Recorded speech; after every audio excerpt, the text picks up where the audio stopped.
Saya dan kita semua mohon agar Allah Subhanahu wa Ta'ala menjaga kita, melindungi kita daripada sebarang campur tangan bisikan syaitan dalam diri dan di celah-celah kita. Marilah sama-sama kita tuturkan kalimat bersama saya. A'udzu billahis samii'il 'aliim minasy syaithanir rajim.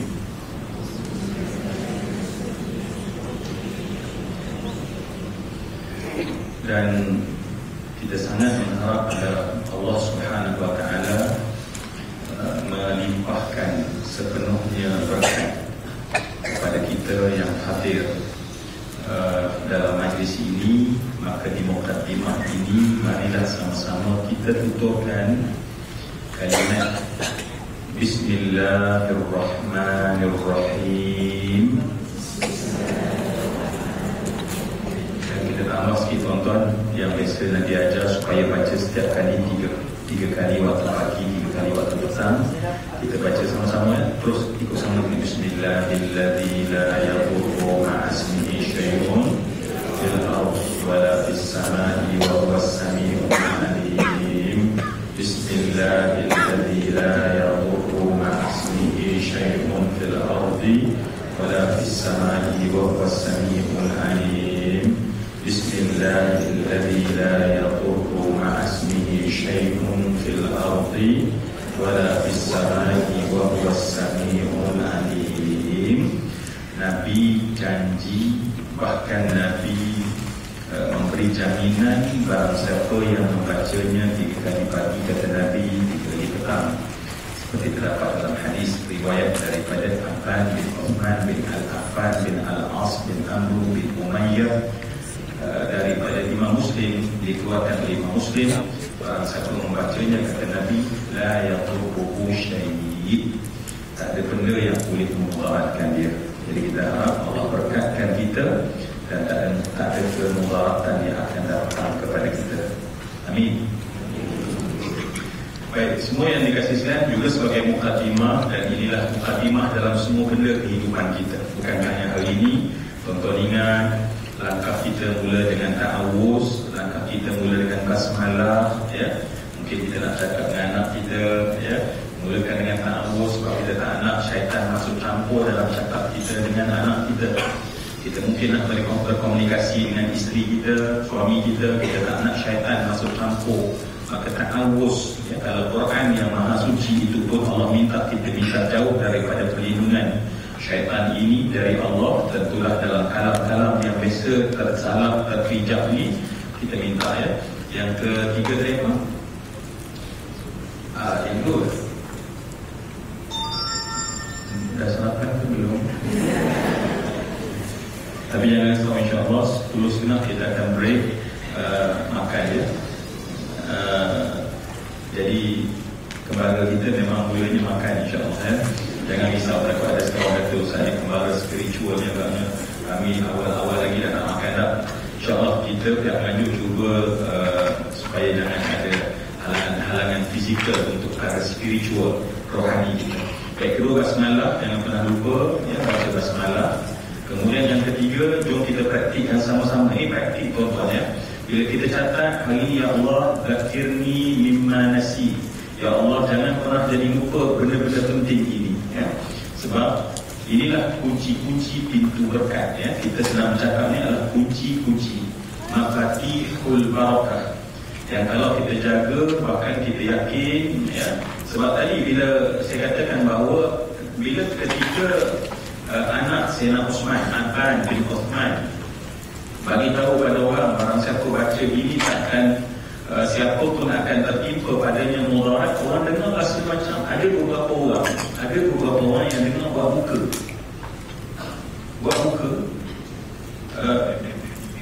kita pun kadang-kadang buat muka, ya. Bila kita tak berapa nak clear lah. Ataupun ini iya ke? Jualah, kan? Jadi kita macam yaki, macam sebab dia kata siapa baca Bismillahilladzi la yadurru ma'asmihi, tak ada benda murah. Siapa boleh harap, kenapa orang yang dengar kata Affan rasa macam tak berapa nak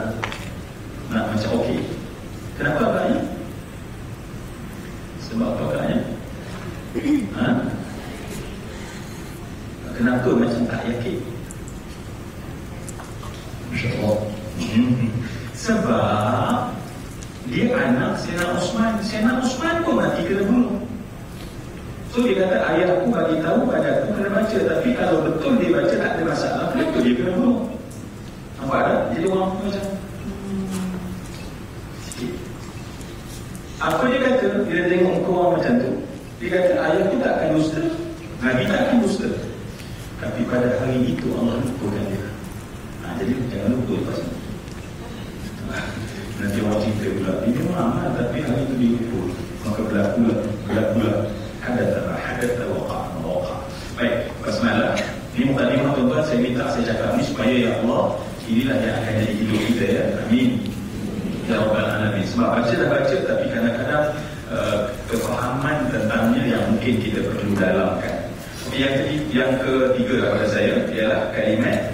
Mari kita sama-sama tutupkan kalimat Alhamdulillahi Rabbil Alamin. Boleh kita baca sama-sama? Boleh baca sama-sama?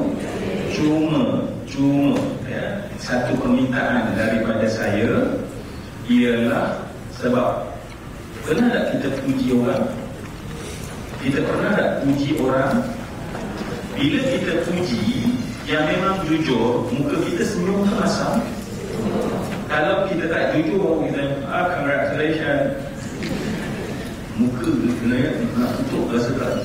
Kadang-kadang Masya Allah, anak orang dapat 5A, anak kita dapat 5E ya? Anak orang bukan ambil A kita, bukan A tu ambil daripada A anak kita sampai anak kita, contoh ya.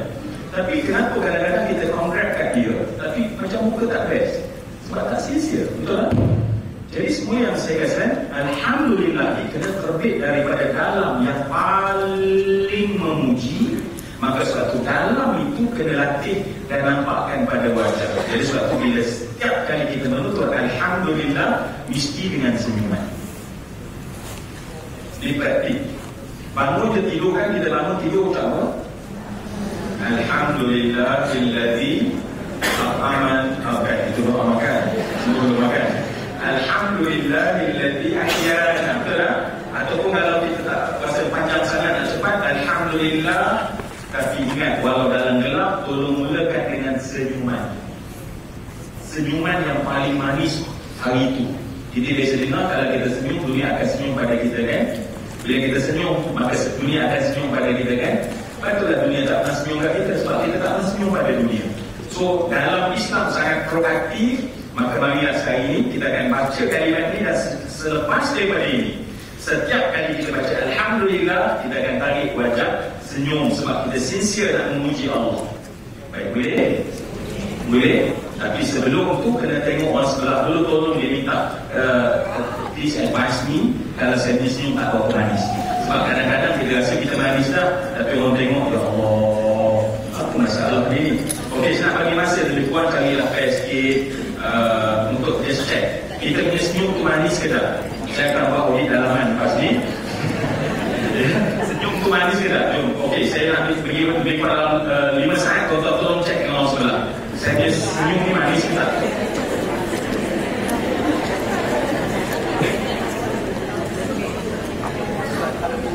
Baik, soalan saya, orang sebelah senyum manis ke tak? Alhamdulillah. Kalau itu jaminannya, Masya Allah.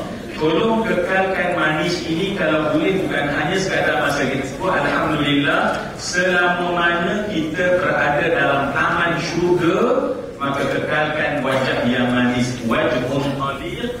Sebab Nabi sebut dalam hadis, jangan sesiapa pernah memandang rendah pahala di sisi Allah yang datang daripada wajah yang manis yang kita berikan kepada dunia. Jadi insyaAllah ya. Okey, sekarang semua dah buat kan? Dan jom kita sama-sama dengan saya Bismillahirrahmanirrahim, sama-sama senyum. Baik. Baik. Alhamdulillahi Rabbil Alamin. Masya Allah ya. Ingat, jadikan praktik kita. Sebab Nabi senyum walaupun dalam medan perang. Nabi senyum walaupun darah sedang memancut keluar daripada rahang Nabi. Nabi senyum ketika darah merah lencur pada jubah Nabi, meleleh ikut celah-celah baju besi Nabi SAW. Tapi Nabi bangun daripada jatuh dan bagi beri senyuman kepada para sahabat yang ada di sekeliling. Tengah perang boleh senyum. Kita tak perang pun tak senyum. Kalau perang kiamat dah tuan-tuan. Dah kiamat dah. Baik, alhamdulillah kita tutup sempurna insya-Allah mukadimah pada semua mukadimah. Ingat, ini bukan mukadimah dalam program, tetapi mukadimah untuk Ramadan nanti. Lazimkan ta'awuz, lazimkan basmalah, lazimkan hamdalah, dan kunci dia pada membaca selawat dan salam ke atas junjungan besar Nabi Muhammad sallallahu alaihi wasallam. 4 benda disebut sebagai mafatih, anak kunci kepada keberkatan. Boleh kita baca sama-sama selawat? Boleh kita baca sama-sama selawat? Okey. Allahumma pun kena maintain senyum juga. Baru kita Nabi kan senyum ketika perang. Kita ikut Nabi SAW juga, kita cukup kuat kerana kita juga sedang berjuang dalam medan perjuangan ilmu. Ketika ini insya-Allah musuh kita adalah kejahilan kita sendiri, musuh kita adalah kelupaan kita sendiri, dan musuh kejahilan dan kelupaan lebih kuat berbanding musuh yang datang daripada mana-mana yang namanya Yahudi, Nasrani, dan kita tak kadang-kadang kalah dan tewas, dan akhirnya musuh dengan mudah membudakkan kita, membodohkan kita, kerana bukan sebab mereka kuat, tapi kita telah kalah terlebih dahulu dengan musuh yang ada dalam kita. Namanya kejahilan, namanya adalah kealfaan, kelalaian. Itulah yang kita kalah. Jadi jom kita selawat pada Nabi. Allahumma salli wa sallim wa barik wa zid ala sayyidina wa maulana Muhammad ibn Abdullah bin Abdul Muttalib bin Hashim bin Abdi Manaf bin Qusay bin Kilab bin Murrah bin Ka'ab bin Lu'ay bin Ghalib bin Fihr bin Malik bin Nadar bin Kinana bin Khuzaimah bin Mudrikah bin Ilyas bin Mughar bin Nizar bin Ma'ad bin Adnan wa ala alihi wa sahbihi wa sallim kama sallaita ala sayyidina Ibrahim wa ala ali Ibrahim fil alamin innaka hamidun majid. Amin. Amma ba'd. Baik, pertama sekali terima kasih sahabat saya Al-Fadhil Ustaz Suhaili yang akan memudah cara kita punya perjalanan sampai akhir petang insya-Allah. Sahabat saya Ustaz Faris, Ustaz Basri, masya-Allah anak dia Datuk. Saya nak sebut seorang-seorang sebenarnya, tapi nanti sebut seorang-seorang akhirnya sampai petang lah. Ya, akhirnya seminar kita nanti bertukar menjadi seminar sebut-sebut nama, dan kemudian tuan-tuan mesti maaf saya sebab tak dapat. Jadi kalau saya tak sebut nama pun tak akan mengurangkan sedikit pun kemuliaan mereka-mereka yang hadir bersama dalam menjadi tetamu Allah pada pagi dan hari ini insya-Allah. Baik, apa khabar semua? Apa khabar semua? Ingat, dia sebut alhamdulillah apa kena buat? Senyum, ya. Sebab kita punya akal percaya bila kita senyum, yang kita sedang happy, maka akal kita akan keluarkan, merembeskan hormon kegembiraan. Dia akan keluarkan dopamine, dia akan keluarkan oksitosin, dan menyebabkan kita akan rasa lebih gembira. Dan part yang paling best adalah maka kita akan mendapat antibody yang terbaik. Jadi insya-Allah makin kita senyum makin kita sihat, insya-Allah. Di samping makin kita senyum kita makin gembira berbanding dengan orang yang tak senyum. Usah bumi, usah ya. Saya nak masam sampai bila ya, kadang-kadang tak baca hadis, tak makan juga sebab nak juga senyum ya. Walaupun sedekah ni Allah Akbar, Nabi kata walaupun kamu beri senyuman. Baik, insya-Allah kita ada pada sesi yang pertama ni semua yang dikasih sekalian. Okey. seperti yang saya katakan bahawa flow perbincangan kita simplify, kita mudahkan insya-Allah dalam satu gambar rajah. Dan inilah insya-Allah khulasah kepada perbincangan kita berdasarkan kepada model yang kita mudahkan insya-Allah. Cuma semua yang saya kasih sekalian, sejujurnya, dan saya yakin tuan-tuan pun merasai perkara yang sama ya, antara topik yang paling berat untuk segi saya dan juga ramai orang lain, para asatizah dan kita, yang paling berat untuk kita perkatakan adalah kursi saya. Ambil dia duduk je, kursi ni kita semua. Tak apa. Boleh?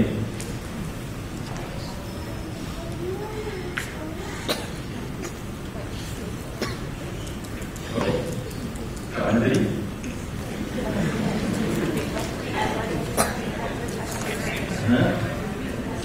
Saya boleh beri apa ya? Apa ya? Tajuk yang paling berat. Kesangkut tu. Baik. Tajuk yang paling berat untuk diperkatakan, tajuk yang paling berat untuk diperkatakan adalah hak Allah. Kita nak cakap hak kita pun kadang berat kan? Kita nak say satu hak kita pada orang, itu pun berat. Ya? Takut orang tak faham, ataupun mungkin orang payah nak menaikkan hak kita. Kita nak bercakap pada orang tentang hak kita, itu pun berat. Betul masa? Apakah lagi sekarang kita nak bercakap tentang hak Allah? Puasa bukan hak saya untuk saya perkatakan.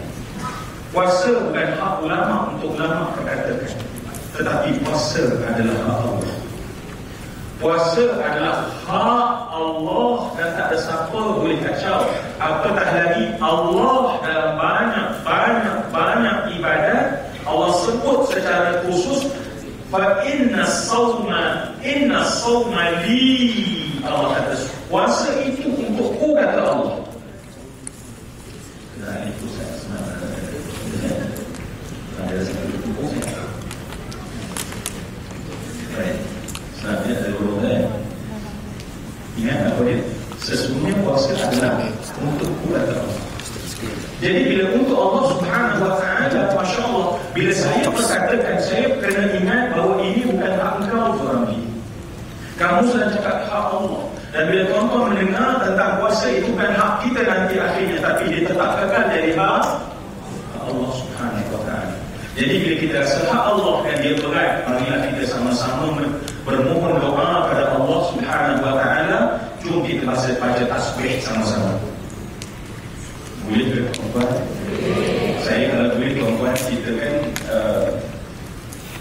dia program ni ada ceramah. So ceramah ni kadang-kadang kita di masjid, audiens datang, dan kita biasanya tak boleh nak interaksi.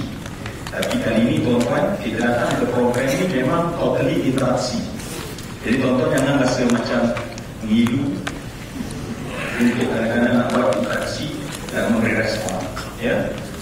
Boleh insya-Allah faham kita punya apa genre kita ni. Kita nampak? Baik, jadi tuan-tuan kalau just kita bersembang, buat dia rasa macam sembang adik-beradik. Ya? Rasa dia macam kita sembang adik-beradik. Ya? Baik. Kita baca tasbih, sebab ilmu dimulakan dengan tasbih. Ingat, siapa nak dapat ilmu dimulakan dengan tasbih. Bila kita nak ilmu, mulakan dengan tasbih. So dalam banyak tasbih, mana satu tasbih yang kita nak baca semua yang dikasih sekian? Bagi saya. Ya. Ya. Semua dapat tasbih sendiri. Tak nak jawab dengan Ustaz kan sebut tasbih. Bila masa saya nak jawab soalan Ustaz, ini sudah sibuk ke tasbih. Saya harap semua yang sahabat saya dibanding jadi sini, orang kata apa, multitasking dan saya tasbih boleh dijawab kan. Ini tasbih dah tak nak jawab dah. Baik, semua yang dikasihkan tasbih untuk ilmu adalah Subhanaka la ilma lana illa ma 'allamtana. Jom kita mulakan. Sebab ini tasbih yang perlu. Sebab ilmu akan jatuh ke mana? Ilmu dari Allah akan jatuh ke mana? Ilmu dari Allah akan jatuh ke mana? Cakap je.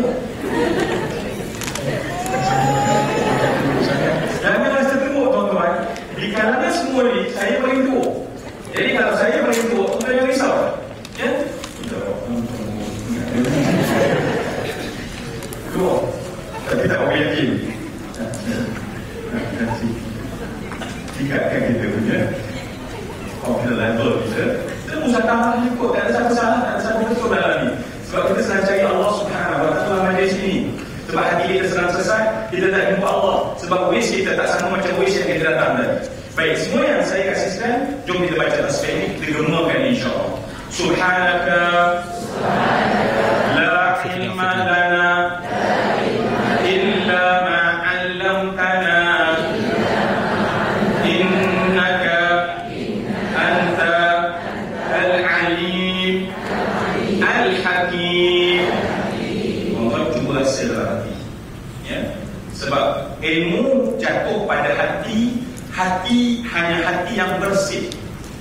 Bila hati itu kotor, ilmu takkan jatuh dalam hati. Maka untuk bersihkan dia, maka sucikan Allah dengan tasbih. Jom kita share lagi insyaAllah. Kita buat 3 kali tuan-tuan. Dan ingat, semua perjalanan kita ialah perjalanan hidup kita insyaAllah. Bukan hanya untuk program ini. Maka setiap kali kita nak masuk, nak mendapat ilmu, maka bacalah tasbih ini. Subhanaka la ilma lana illa ma 'allamtana innaka anta al-alim al-hakim. Baik, kita mikirkan dia. Okay. Subhanaka la ilma lana illa ma 'allamtana innaka anta al-alim al-hakim. Amin. Apa maksud subhanaka? Maha suci Engkau. La ilma lana. Kita sedang membuat penyucian bahawa tidak ada ilmu bagi kami. Hari ini kami nak berbincang majlisnya ilmu. Ilmu bukan dari kami. La ilma lana. Maka Imam Suyuti dalam Ad-Durrul Manthur, At-Tafsir bil Manthur menyatakan bahawa malaikat setiap galaksi berkata pada Allah Subhanahu Wa Taala, innal ilma minka walaka. Jadi bila kita kata la ilma lana, kesedaran yang paling dalam pada batin kita menyatakan bahawa kami adalah orang jahil.